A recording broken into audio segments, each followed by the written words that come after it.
Hey, Austin homeowners, I'm Eric Peterson, broker and owner of Kopa Real Estate, and this month I'm going to be reviewing the most recent real estate statistics and inventory levels, what we're seeing in the market right now, tax savings on the November ballot, why it seems like there's apartments being built everywhere, and the most recent mortgage rate forecast for all the way through 2026.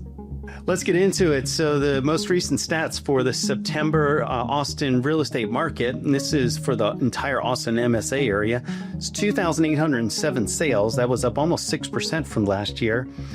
Average sales price was $544,740, just a tick up from last year. Median price was $410,000, just down 1.2%. Average dollars per square foot was $246, slightly down from last year, and the median days on the market was up 5 days to 57 days.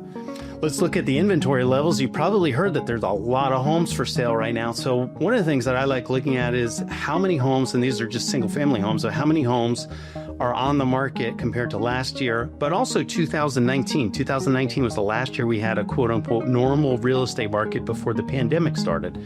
And so you look at, we have currently 11,689 single family homes for sale, and that is up significantly from last year and way up from 2019. So that although there is a rhythm on the market and the number of homes for sale is coming down like we typically see, part of that is because a lot of homes have been coming on the market. And so it does look like we're going to start even the beginning of 2026 with probably an elevated number of homes for sale already heading into the early 2026 market. And remember, if you do want to find out what it's going to take to get your home sold, we have 3 home selling seminars coming up in October and multiple other opportunities, I'm sure, for November that we'll have, and online Zoom home selling webinars as well. So be sure to sign up for one of those events coming up soon. This month, I'm going to start a new series called That's Not Going to Work. And so, believe it or not, there's 13 homes currently active on the market where it was somebody that I had talked to and they decided either to go a different route as far as who they were going to hire, or I decided that I wasn't going to be able to help them. That might seem surprising, but whenever somebody calls me, there's really 3 things that are going to happen.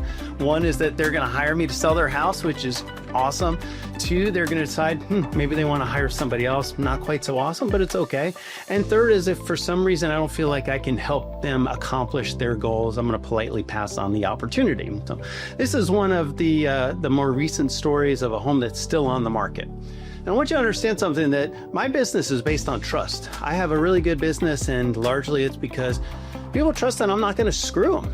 And that might seem like it's not that important, but it's actually everything. There's like 17,000 people in the Austin area that do what I'm going to do, and people are hiring me because they really do trust me more than anybody else. And something that you want to think about, especially when there's so many homes on the market, is a buyer going to trust your house?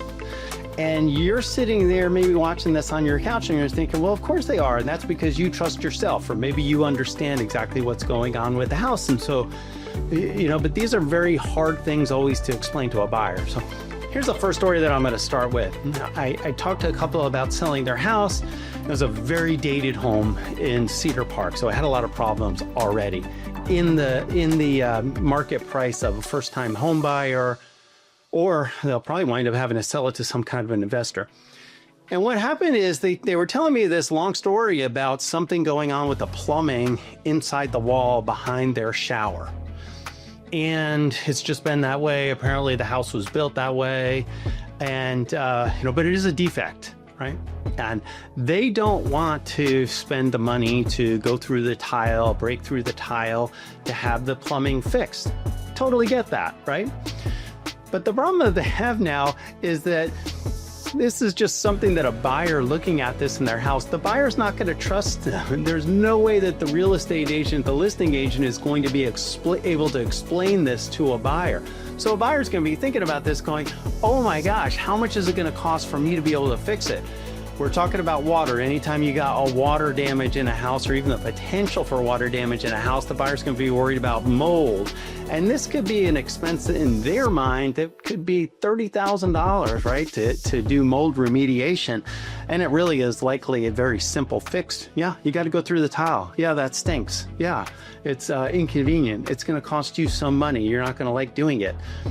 But on the flip side of this is what you're losing out by not doing that type of thing yourself and just saying, well, the buyer can do it themselves, or it's not really a big deal. We've lived with it for 17 years or whatever the story is going to be. You're putting all that responsibility onto this first-time home buyer who doesn't understand any of this kind of stuff, how all of that plumbing works, doesn't understand what their damages are. There's no way for an inspector to give them a realistic idea of what it's going to cost to fix that. And so this house is, maybe it'll sell at some point, but it's going to sell for so much lower than what it would have if they would have just spent like $1,000 to fix the problem in the first place. I got a million of these stories, so stay tuned for next month and I'll talk about another that's not going to work situation. If you're interested in lower property taxes, there's two propositions on the ballot for November 4th that you should know about.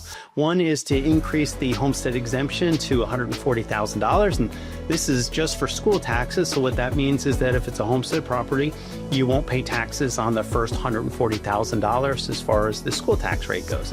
If you're over 65 or you have a disabled exemption, that proposition would go up to $200,000, so you won't pay taxes on the first $200,000 of the school taxes there. Let me know what you think about this. I don't understand school tax financing, to be candid with you. I don't know how this is going to affect the recapture for school districts, like a lot of them around here that wind up having to pay money back to the state. So only time will tell, or maybe you know. Let me know what you think about. Leave a comment below. Here's something that we're seeing in the market that you should know about if you are planning on selling your house. You know, there's two things that a seller's always worry about.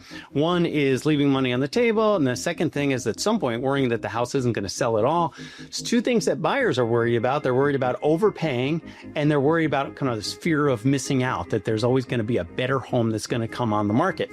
And that's something that you should know if you're putting your home on the market, because we've got to get your house in that market of homes where the buyer is going to want to jump on it sooner than later.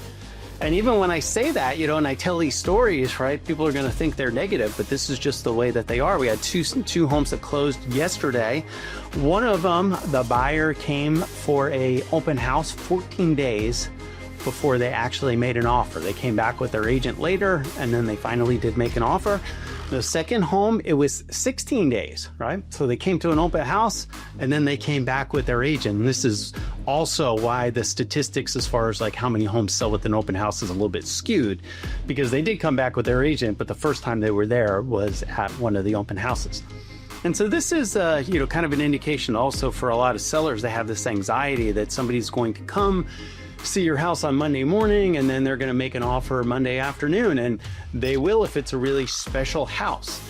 But a lot of homes right now are just kind of in the no man's land, and so the buyer looks at it and they're like, yeah, I kind of like it kind of looks okay, but they have a realistic expectation that that home might still be available 2 weeks later. And so this should be something that you think about when you're thinking about pricing your house, the condition of the home, what's it going to take for the buyer to jump at your property sooner than later.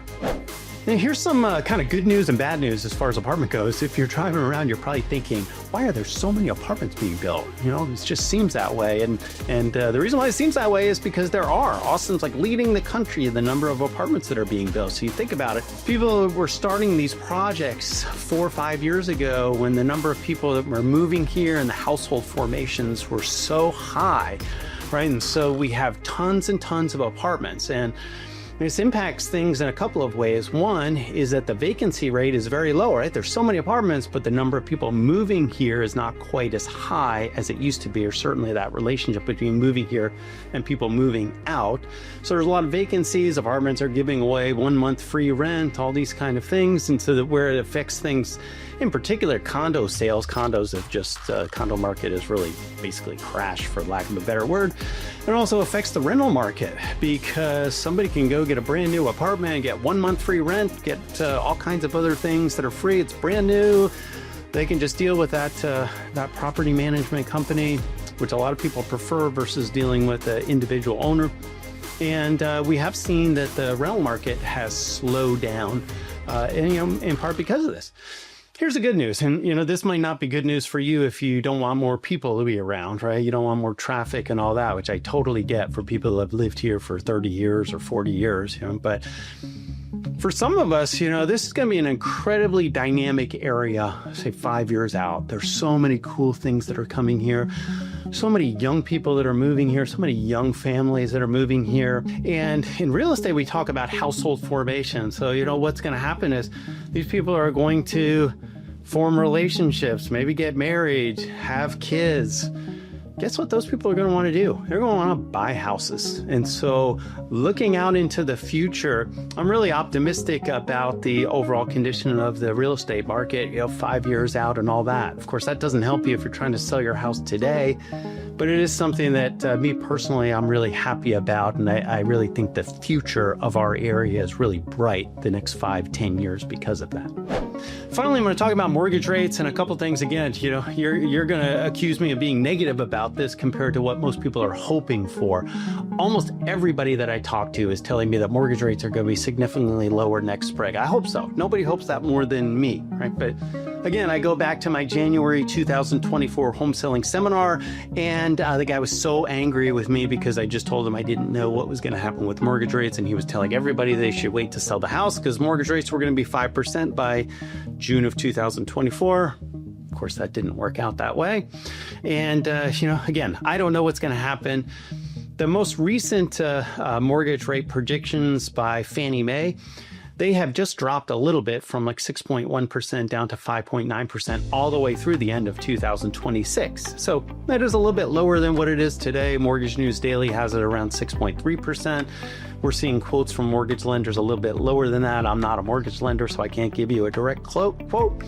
But nevertheless, there isn't any credible source that's predicting that mortgage rates are going to hit 5% or anything like that by next February or March. And so that should impact a little bit of what people's plans are in terms of, hey, I want to wait until mortgage rates are 5% or something like that, at least based on what Fannie Mae is coming out saying that we're, you're definitely going to be into 2027 at the earliest in terms of anywhere close to 5% interest rate. And even that probably isn't going to happen. Really, thank you so much for your support. Thanks for watching. If there's anything that we can help you with, feel free to reach out to me.